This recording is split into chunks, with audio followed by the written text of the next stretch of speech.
সন্ধ্যাবেলা পশ্চিম আকাশে চাঁদের কাছাকাছি যে তারকাটা আমরা দেখি, যাকে আমরা সন্ধ্যা তারা বলে ডাকি, ঠিক একই তারকা পূর্ব আকাশে ভোর রাতে যখন আমরা দেখি, যাকে আমরা শুক তারা বলে ডাকি। এই শুক তারা এবং সন্ধ্যা তারা এটা কিন্তু কোনো সাধারণ তারকা নয়।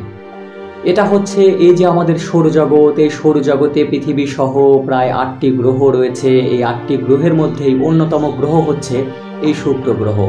এই শুক্র গ্রহ আমাদের এই পৃথিবী থেকে প্রায় 10 কোটি কিলোমিটার দূরে অবস্থিত এবং সূর্য থেকে 11 কোটি কিলোমিটার দূরে অবস্থিত। অবস্থানের দিক বিবেচনা করলে সূর্যের খুবই কাছাকাছি যে গ্রহটি রয়েছে সেটা হচ্ছে বুধ গ্রহ। তারপরে দ্বিতীয় অবস্থানে রয়েছে শুক্র গ্রহ এবং শুক্র গ্রহের পরেই যে গ্রহটি রয়েছে তৃতীয় অবস্থানে, সেটা হচ্ছে আমাদের পৃথিবী গ্রহ।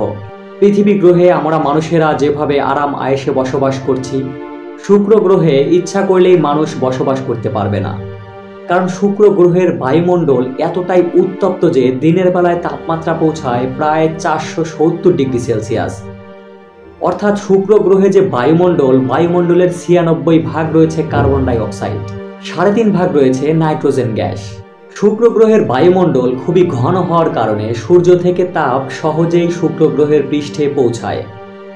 কিন্তু গ্রিন হাউস ইফেক্টের কারণে শুক্র গ্রহে যে পরিমাণ গ্যাস রয়েছে, সেই গ্যাসের গ্রিন হাউস ইফেক্টের কারণে সূর্যের তাপ শুক্র গ্রহের পৃষ্ঠ থেকে আর ফিরে যেতে পারে না, যার কারণে শুক্র গ্রহের তাপমাত্রা 470 ডিগ্রিতে পৌঁছায়। শুক্র গ্রহের এক প্রান্ত থেকে অপর প্রান্তের দূরত্ব 12,000 কিলোমিটার, যা প্রায় আমাদের পৃথিবীর সমান। অর্থাৎ আকারের দিক দিয়ে এই শুক্র গ্রহ আমাদের প্রায় পৃথিবীর কাছাকাছি।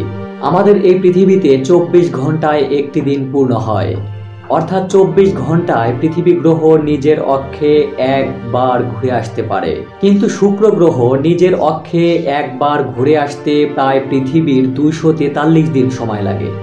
অর্থাৎ শুক্র গ্রহে একদিন পূর্ণ হতে পৃথিবীর 243 দিন সময় প্রয়োজন। আমাদের পৃথিবীতে 365 দিনে একটি বছর পূর্ণ হয়, অর্থাৎ পৃথিবী সূর্যের চারপাশে একবার ঘুরে আসতে প্রায় 365 দিন সময় নেয়। শুক্র গ্রহ পৃথিবীর চেয়েও দ্রুত সময়ে একটি বছর পূর্ণ করে, অর্থাৎ শুক্র গ্রহ সূর্যের চারপাশে একবার ঘুরে আসতে 225 দিন সময় নেয়। অর্থাৎ শুক্র গ্রহে 225 দিনে একটি বছর পূর্ণ হয়। আমাদের পৃথিবীর পৃষ্ঠে যে মাটি রয়েছে, এই মাটিতে রয়েছে বেলে মাটি, দোআঁশ মাটি, এঁটেল মাটি। কিন্তু এই শুক্র গ্রহের পৃষ্ঠে যে মাটি রয়েছে, এই মাটি আগ্নেয় শিলা দ্বারা গঠিত। এই কঠিন আগ্নেয় শিলা দ্বারা গঠিত মাটি দেখতে পৃথিবীতে গ্রানাইটের মতো দেখায়। শুক্র গ্রহে কোনো প্রাণের অস্তিত্ব রয়েছে কিনা এ নিয়ে বিজ্ঞানীরা গবেষণা চালিয়ে যাচ্ছে।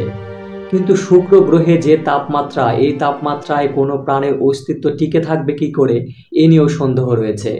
শুক্র গ্রহের আকাশে সালফিউরিক অ্যাসিডের মেঘ লক্ষ্য করা যায়, অর্থাৎ ধারণা করা হয় শুক্র গ্রহে মাঝে মাঝে সালফিউরিক অ্যাসিডের বৃষ্টি হয়ে থাকে।